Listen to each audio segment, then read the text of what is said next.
বড় বিষয়টা কি জানেন? এই শারীরিক কষ্ট তো আছেই, এই যে দুনিয়ার সবার থেকে বিচ্ছেদ, এটাই হচ্ছে যন্ত্রণা। সবার থেকে বিচ্ছেদ না, সবার থেকে বিচ্ছেদ হয়ে চলে যেতে হয়, এটা সবচেয়ে বড় যন্ত্রণা। মানুষ একা থাকতে চায় না। জেলখানায় যে মানুষকে বন্দি করে রাখে না, ওই একাকিত্বের কষ্টে মানুষ ভোগে। একা একা, আমি একা, কেউ নেই আমার সাথে, এটাই।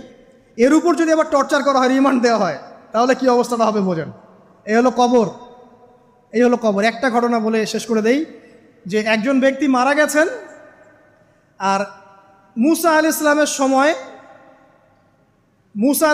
সময় মানে বানু ইসরায়েলের কোনো এক নবী, আমি ঠিক নাম বলতে পারবো না যে কোন নবী, কারণ নামটা হাদিসে আসে নাই, কোনো একজন নবী আল্লাহর কাছে দোয়া করছেন, আল্লাহ মৃত মানুষের সাথে আমার একটু কথোপকথন করায় দাও। আমি জাস্ট একটু কথাবার্তা বলতে চাই যে মৃত মানুষটা কেমন আছে বা তাদের অবস্থাটা কি, আমি জানতে চাই। তো আল্লাহ পাক সেই ব্যবস্থা করে দিলেন।